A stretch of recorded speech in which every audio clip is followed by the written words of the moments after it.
Assalamualaikum warahmatullahi wabarakatuh. Jamaah sholat duhur Masjid Al-Hikmah, kantor wilayah Kementerian Agama Provinsi Jawa Tengah. Tadarus kita pada hari ini juz 13 yang akan dibaca oleh Al-Mukarram Al-Ustadz Haji Muhammad Abdul Faqih Al-Hafidh. Beliau adalah hafidh terbaik kedua pada MTQ Internasional tahun 2022 di kota Mekah, Saudi Arabia. Untuk itu, mari kita siapkan mushaf kita, dan waktu sepenuhnya kami silahkan kepada Ustadz.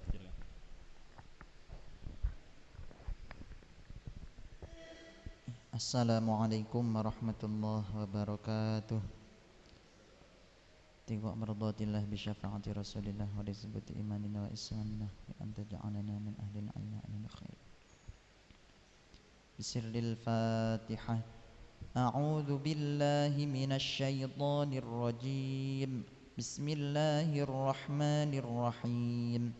Alhamdulillahi rabbil alamin. Ar-Rahmanir Rahim. Maliki yaumiddin. Iyyaka na'budu wa iyyaka nasta'in. Ihdinas shiratal mustaqim. Shiratal ladzina an'amta 'alaihim ghairil maghdubi 'alaihim waladdallin. Rabbi ghfirli wa liwalidayya wa lilmu'minina amin. A'udzu billahi minasy syaithanir rajim. Bismillahirrahmanirrahim. Wa ma ubarri'u nafsi innan nafsa la'ammaratun bis-su'i illa ma rahima rabbi inna rabbi ghafurur rahim. Wa qala al-maliku a'tuni bihi astakhlishu li nafsi falamma kallamahu qala innaka al-yawma ladayna makinun amin. قال اجعلني على خزائن الأرض إني حفيظ عليم. وكذلك مكنا ليوسف في الأرض يتبوأ منها حيث يشاء نصيب برحمتنا من نشاء ولا نضيع أجر المحسنين. ولأجر الآخرة خير للذين آمنوا وكانوا يتقون. وجاء إخوة يوسف فدخلوا عليه فعرفهم وهم له منكرون. ولما جهزهم بجهازهم قال ائتوني بأخ لكم من أبيكم ألا ترون أني أوفي الكيل وأنا خير المنزلين. فإن لم تأتوني به فلا كيل لكم عندي ولا تقربون. قالوا سنراود عنه أباه وإنا لفاعلون. وقال لفتيانه اجعلوا بضاعتهم في رحالهم لعلهم يعرفونها إذا انقلبوا إلى أهلهم لعلهم يرجعون. فلما رجعوا إلى أبيهم قالوا يا أبانا منع منا الكيل فأرسل معنا أخانا نكتل وإنا له لحافظون. قال هل آمنكم عليه إلا كما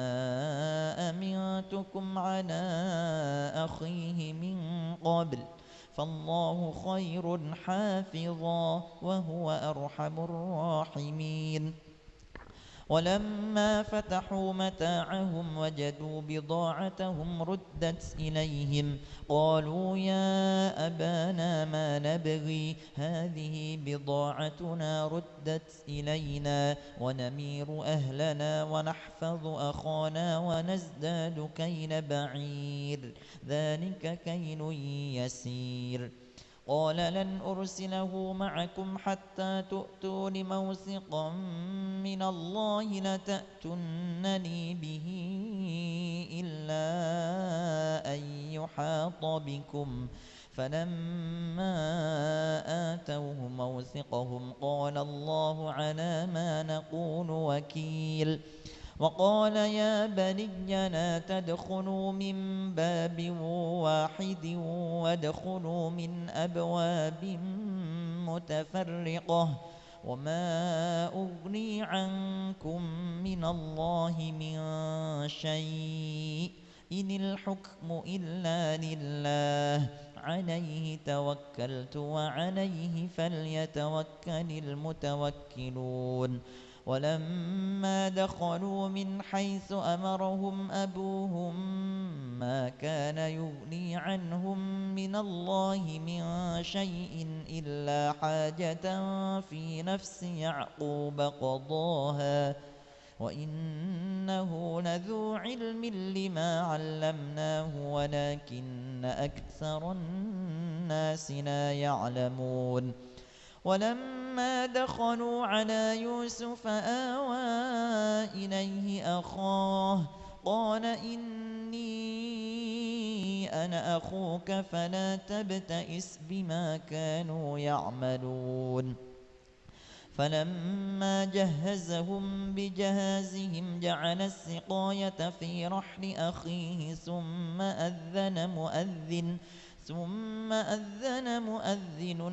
أيتها العير إنكم لسارقون قالوا وأقبلوا عليهم ماذا تفقدون قالوا نفقد صواع الملك ولمن جاء به حمل بعير وأنا به زعيم قالوا تالله لقد علمتم ما جئنا لنفسد في الأرض وما كنا سارقين قالوا فما جزاؤه إن كنتم كاذبين قالوا جزاؤه من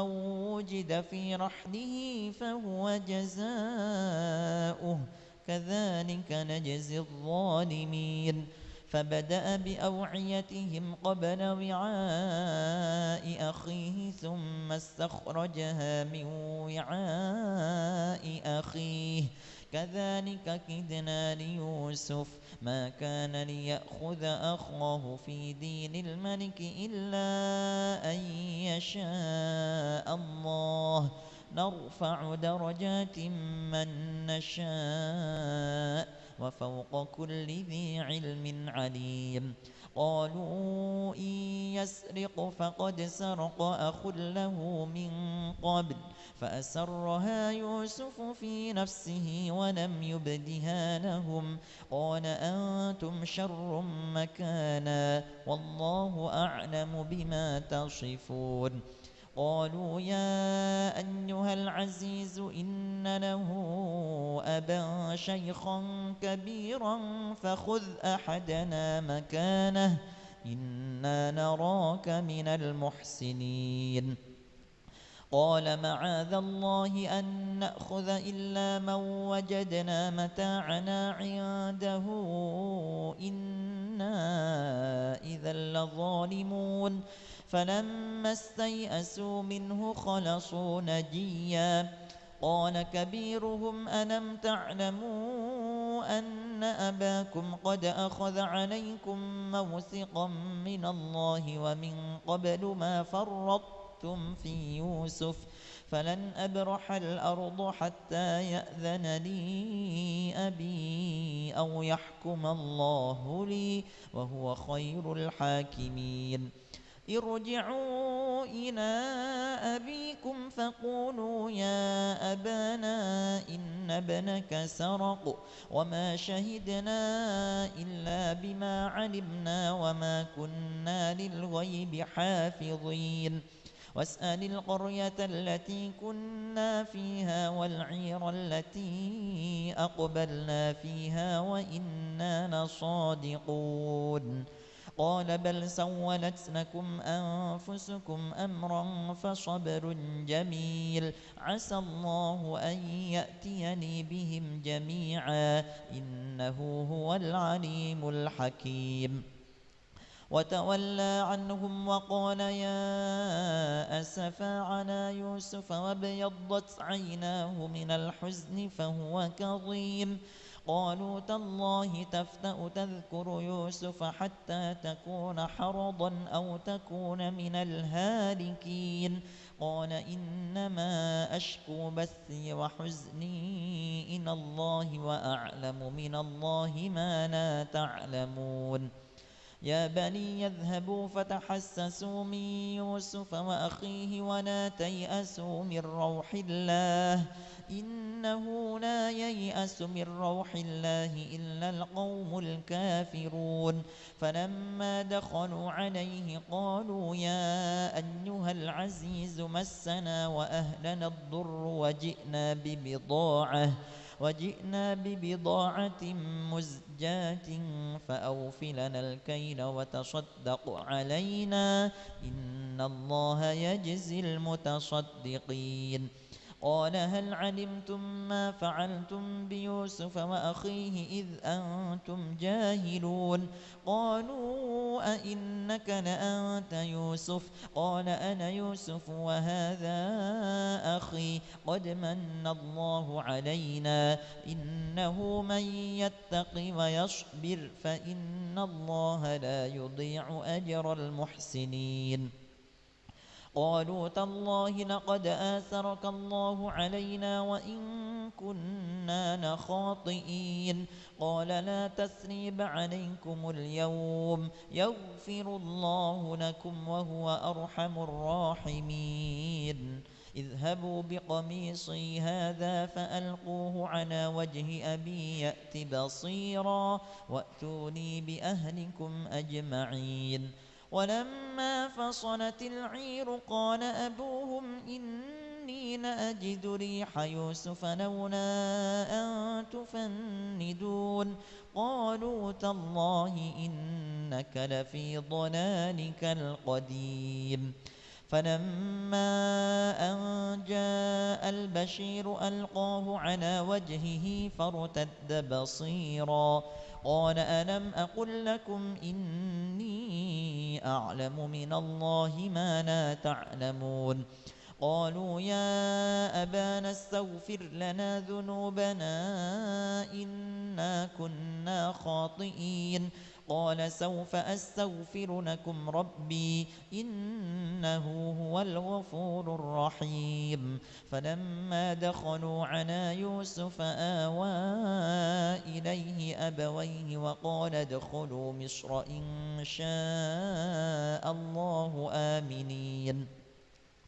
ورفع أبويه على العرش وخروا له سجدا وقال يا أبت هذا تأويل رؤياي من قبل قد جعلها ربي حقا وقد أحسن بي إذ أخرجني من السجن وجاء بكم من البدو من بعد أن نزغ الشيطان بيني وبين إخوتي إن ربي لطيف لما يشاء إنه هو العليم الحكيم رب قد آتيتني من الملك وعلمتني من تأويل الأحاديث فاطر السماوات والأرض أنت ولي في الدنيا والآخرة توفني مسلما وألحقني بالصالحين ذلك من أنباء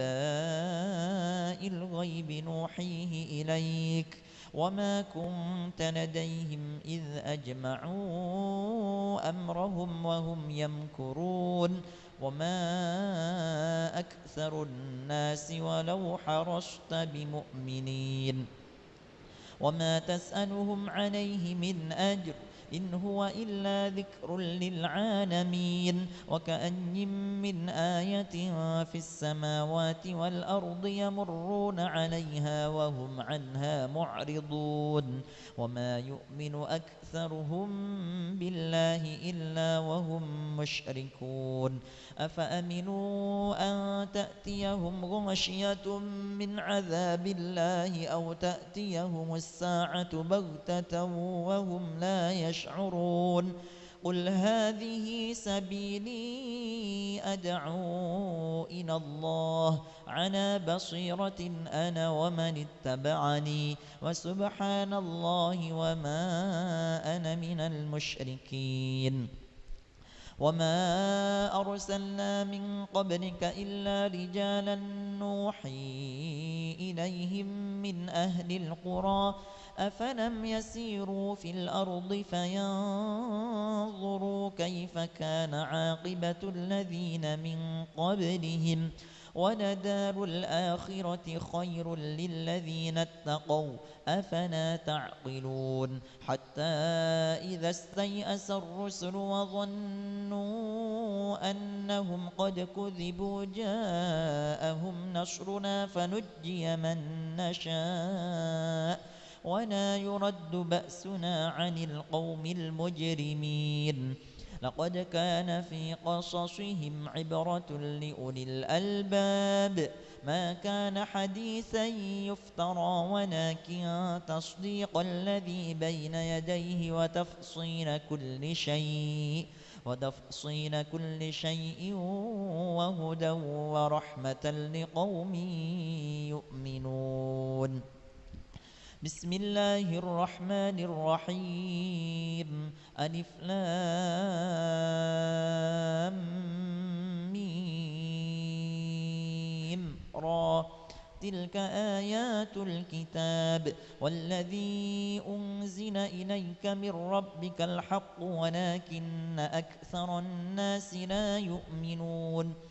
الله الذي رفع السماوات بغير عمد ترونها ثم استوى على العرش وسخر الشمس والقمر كل يجري لأجل مسمى يدبر الأمر يفصل الآيات لعلكم بلقاء ربكم توقنون وهو الذي مد الأرض وجعل فيها رواسي وأنهارا ومن كل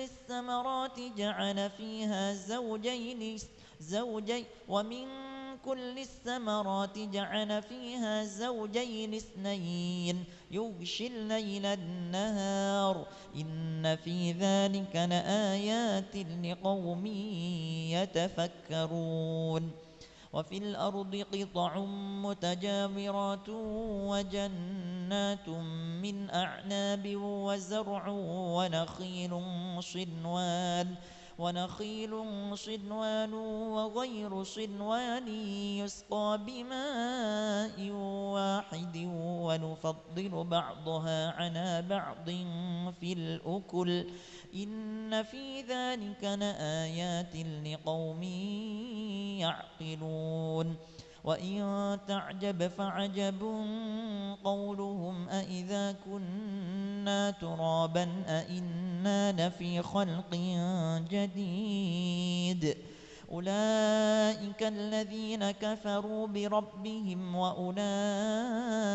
الأغلال في أعناقهم وأولئك أصحاب النار هم فيها خالدون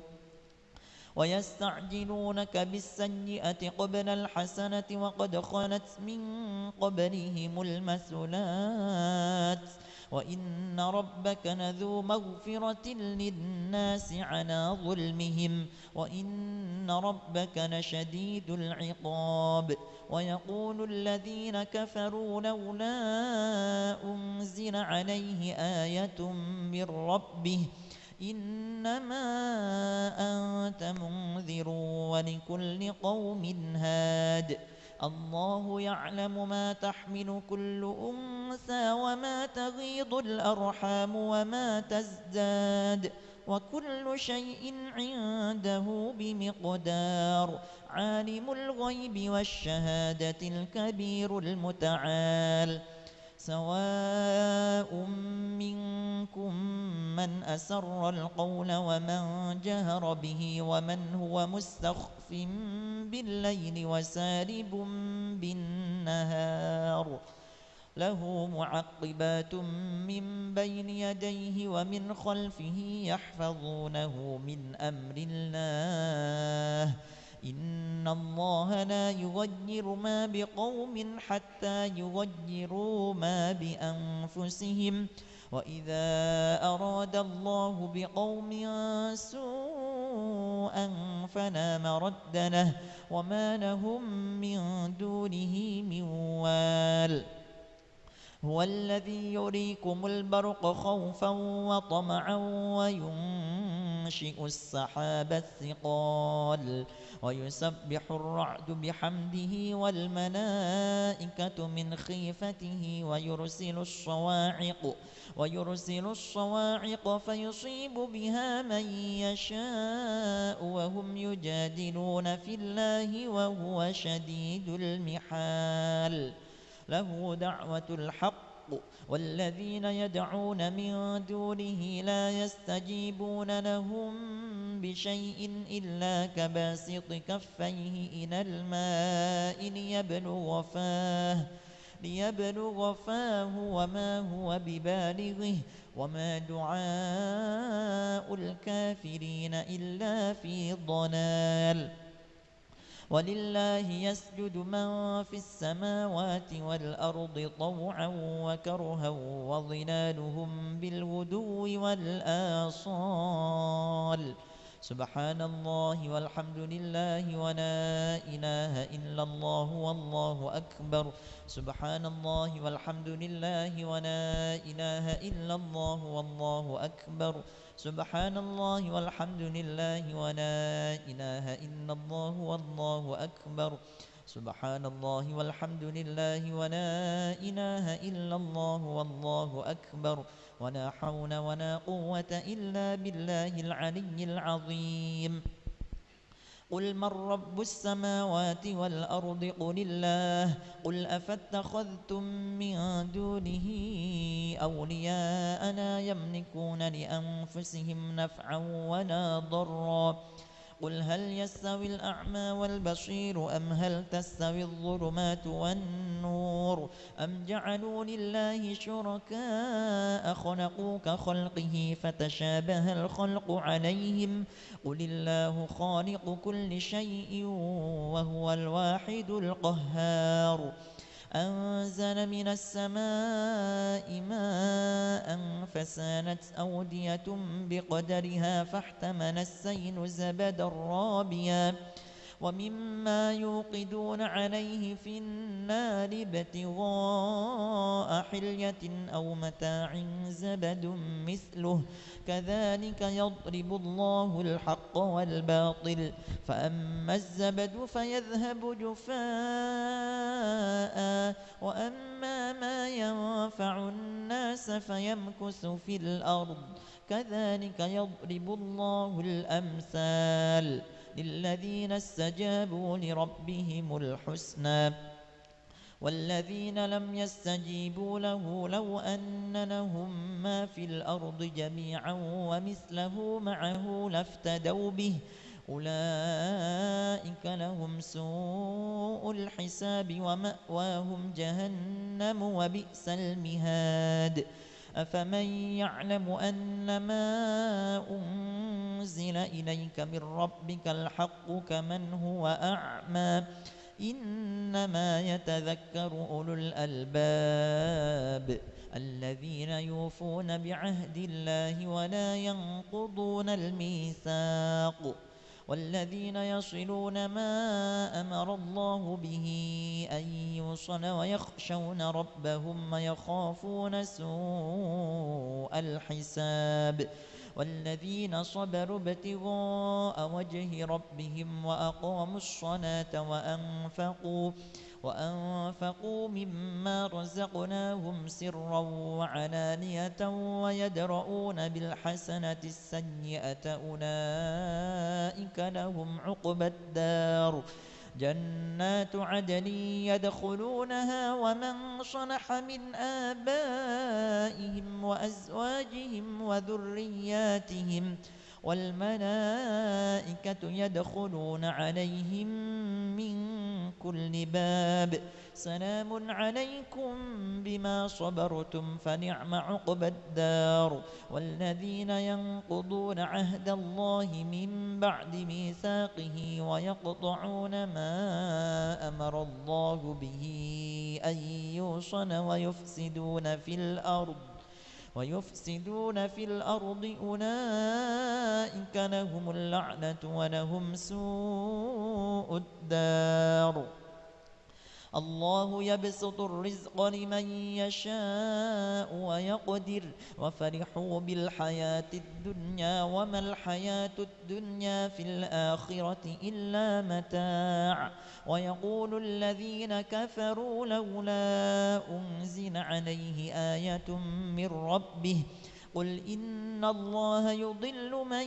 يشاء ويهدي إليه من أناب الذين آمنوا وتطمئن قلوبهم بذكر الله ألا بذكر الله تطمئن القلوب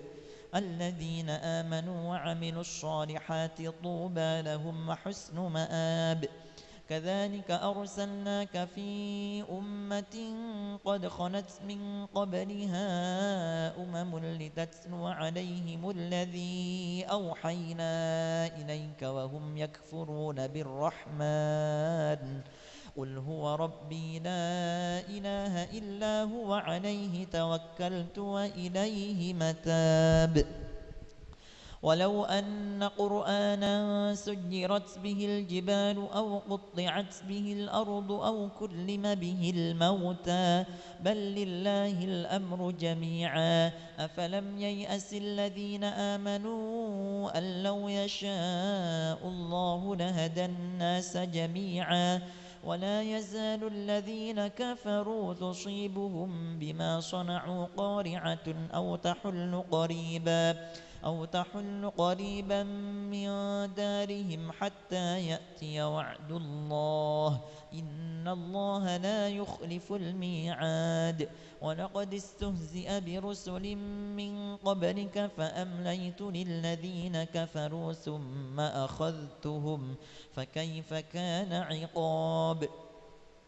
أفمن هو قائم على كل نفس بما كسبت وجعلوا لله شركاء قل سموهم أم تنبئونه بما لا يعلم في الأرض أم بظاهر من القول بل زين للذين كفروا مكرهم وصدوا عن السبيل ومن يضلل الله فما له من هاد لهم عذاب في الحياة الدنيا ولعذاب الآخرة أشق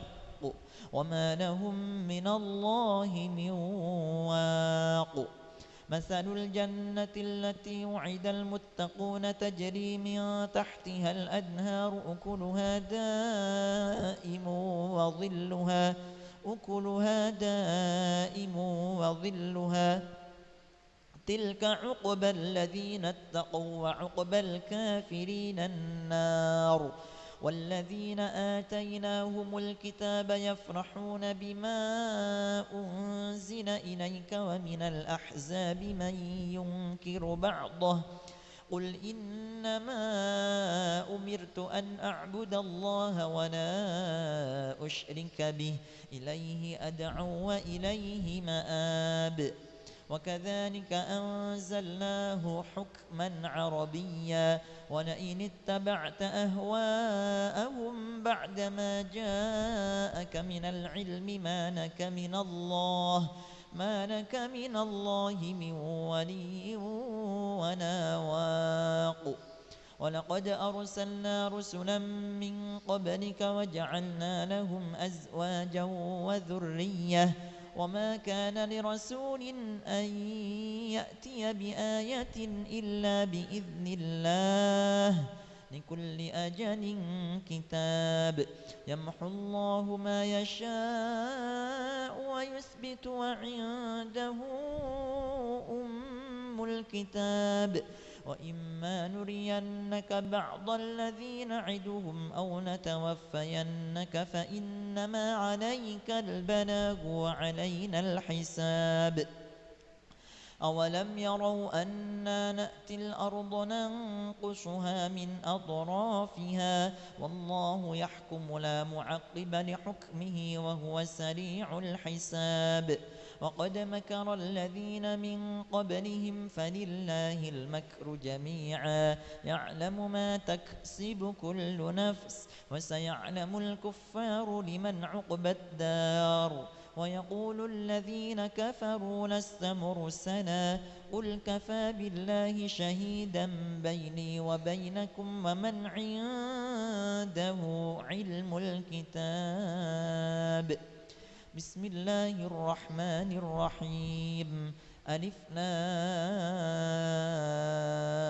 را كتاب أنزلناه إليك لتخرج الناس من الظلمات إلى النور بإذن ربهم إلى صراط العزيز الحميد الله الذي له ما في السماوات وما في الأرض وويل للكافرين من عذاب شديد الذين يستحبون الحياة الدنيا على الآخرة ويصدون عن سبيل الله أولئك في ضلال بعيد وما أرسلنا من رسول إلا بلسان قومه ليبين لهم فيضل الله من يشاء ويهدي من يشاء وهو العزيز الحكيم ولقد أرسلنا موسى بآياتنا أن أخرج قومك من الظلمات إلى النور وذكرهم بأيام الله إن في ذلك لآيات لكل صبار شكور وإذ قال موسى لقومه اذكروا نعمة الله عليكم إذ أنجاكم من آل فرعون يسومونكم سوء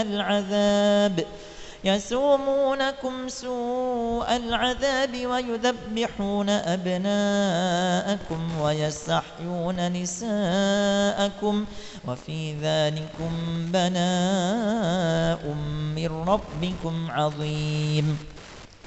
وإذ تأذن ربكم لئن شكرتم لأزيدنكم ولئن كفرتم إن عذابي لشديد وقال موسى إن تكفروا أنتم ومن في الأرض جميعا فإن الله لغني حميد ألم يأتكم نبأ الذين من قبلكم قوم نوح وعاد وثمود والذين من بعدهم لا يعلمهم إلا الله جاءتهم رسلهم بالبينات فردوا أيديهم في أفواههم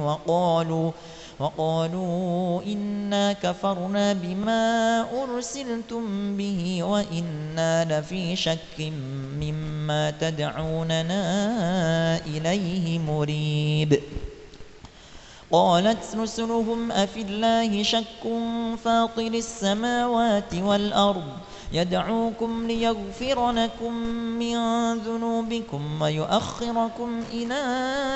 أجل مسمى قالوا إن أنتم إلا بشر مثلنا تريدون أن تصدونا عما كان يعبد آباؤنا فأتونا بسلطان مبين قالت لهم رسلهم إن نحن إلا بشر مثلكم ولكن الله يمن على من يشاء من عباده وما كان لنا أن نأتيكم بسلطان إلا بإذن الله وعلى الله فليتوكل المؤمنون وما لنا ألا نتوكل على الله وقد هدانا سبلنا ولنصبرن على ما آذيتمونا وعلى الله فليتوكل المتوكلون وقال الذين كفروا لرسلهم لنخرجنكم من أرضنا أو لتعودن في ملتنا فأوحى إليهم ربهم لنهلكن الظالمين ولنسكننكم الأرض من بعدهم ذلك لمن خاف مقامي وخاف وعيد واستفتحوا وخاب كل جبار عنيد من ورائه جهنم ويسقى من ماء صديد يتجرعه ولا يكاد يسيغه ويأتيه الموت من كل مكان وما هو بميت ومن ورائه عذاب غليظ مثل الذين كفروا بربهم أعمالهم كرماد اشتدت به الريح في يوم عاصف لا يقدرون مما كسبوا على شيء ذلك هو الضلال البعيد ألم تر أن الله خلق السماوات والأرض بالحق إن يشأ يذهبكم ويأت بخلق جديد وما ذلك على الله بعزيز وبرزوا لله جميعا فقال الضعفاء للذين استكبروا إنا كنا لكم تبعا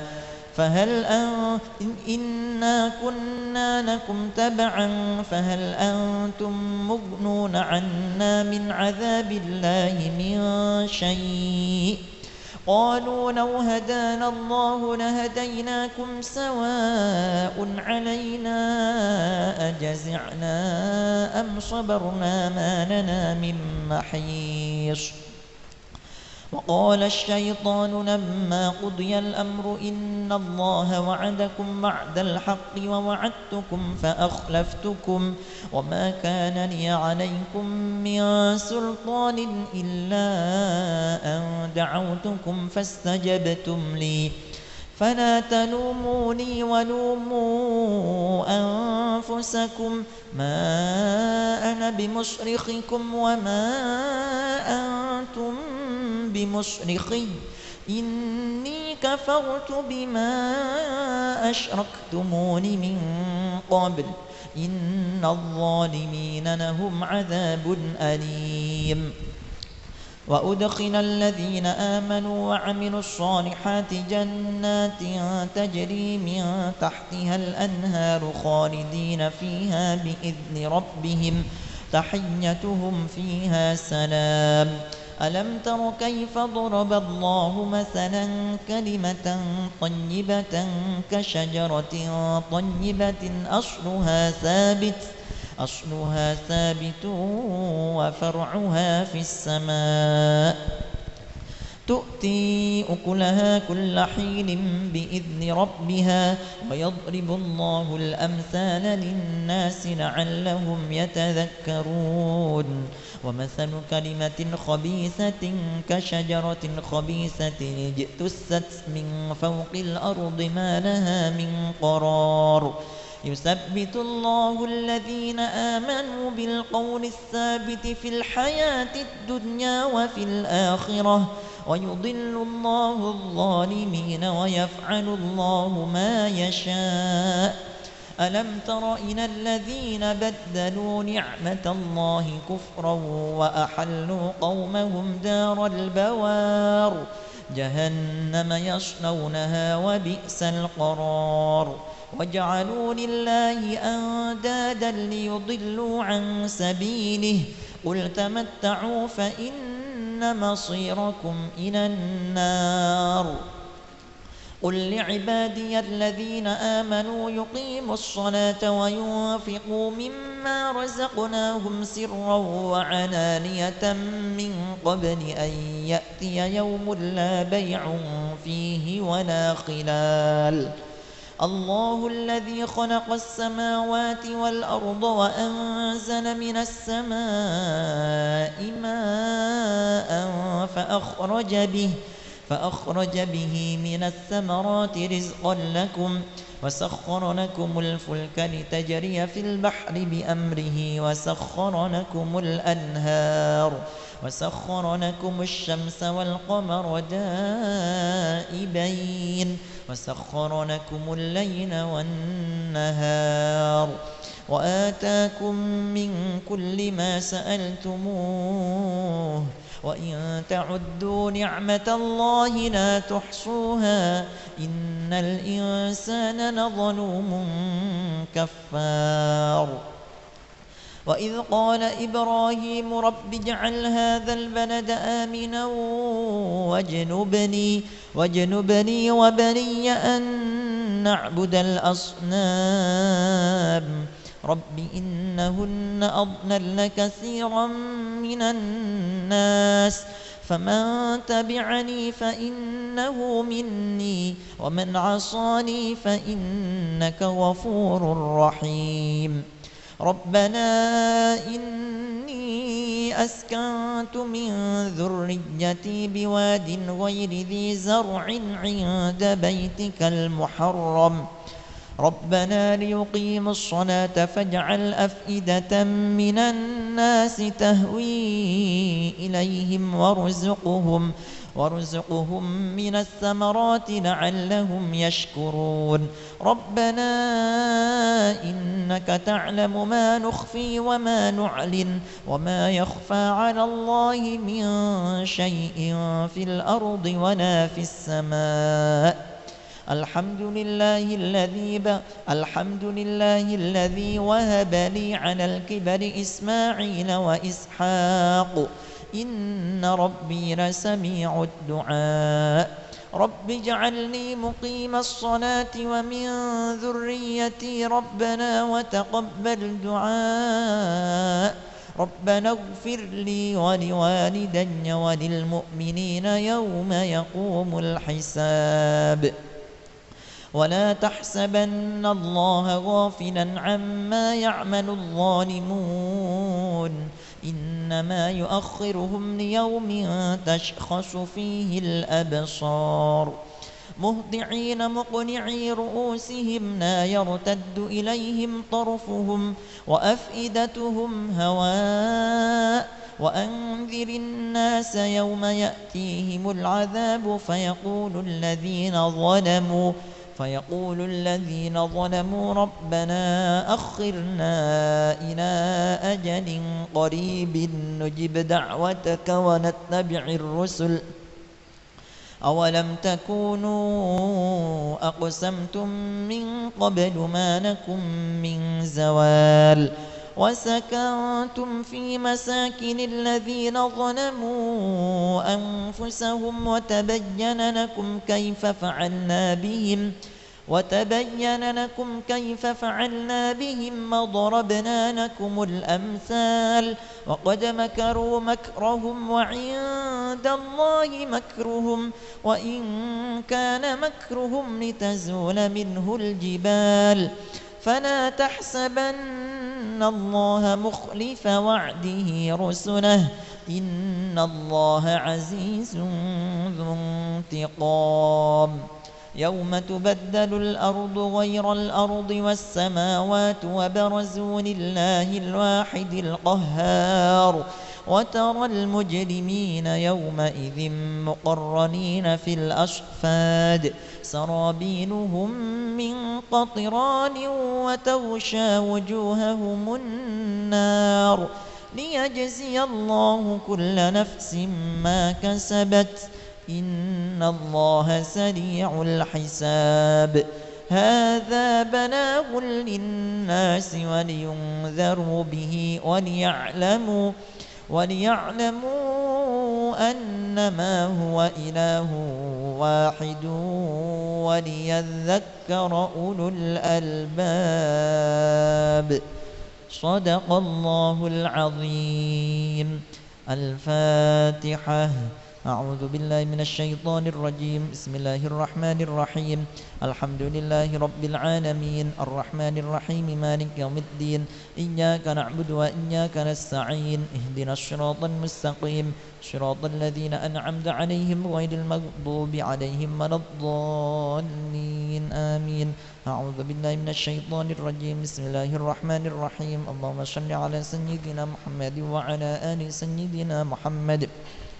الحمد لله رب العالمين حمدا يوافي نعمه ويكافئ مزيده يا ربنا لك الحمد كما ينبغي لجلال وجهك الكريم وعظيم سلطانك. اللهم اجعل القرآن لنا في الدنيا قرينا وفي القبر مونسا وفي القيامة شفيعا وعلى الصراط نورا وفي الجنة رفيقا ومن النار سترا وحجابا وإلى الخيرات كلها دليلا وإماما بفضلك وجودك وكرمك يا أرحم الراحمين كرامة وبكل آية سعادة وبكل سورة سلامة وبكل جزء جزاء. اللهم زينا بزينة القرآن واكسنا بخلعة القرآن واهدنا بهداية القرآن واختم لنا بتلاوة القرآن ونور قبورنا بنور القرآن واحشرنا مع أهل القرآن ونجنا من النيران بشفاعة القرآن وأدخلنا الجنة بكرامة القرآن وارحم جميع أمة محمد بحرمة القرآن وعافنا من كل بلاء الدنيا وعذاب الآخرة بحرمة القرآن يا ذا الفضل والإحسان. ربنا آتنا في الدنيا حسنة وفي الآخرة حسنة وقنا عذاب النار. صلى الله على سيدنا محمد وعلى آله وصحبه وبارك وسلم. سبحان ربك رب العزة عما يصفون السلام على المرسلين والحمد لله رب العالمين. بسم الفاتحة. أعوذ بالله من الشيطان الرجيم. بسم الله الرحمن الرحيم. الحمد لله رب العالمين الرحمن الرحيم مالك يوم الدين إياك نعبد وإياك نستعين اهدنا الصراط المستقيم صراط الذين أنعمت عليهم غير المغضوب عليهم ولا الضالين آمين. السلام عليكم ورحمة الله وبركاته.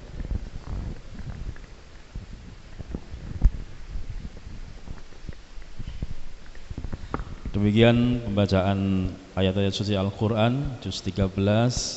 dan mudah-mudahan Allah Subhanahu wa Ta'ala meridhoi kita semua. Terima kasih atas waktunya Ustadz dan para jamaah. Kita tutup majelis ini. Subhanakallahumma wa bihamdika nasyhadu an la ilaha illa anta nastaghfiruka wa natubu ilaik. Atas hal yang kurang berkenan mohon dimaafkan. Assalamualaikum warahmatullahi wabarakatuh.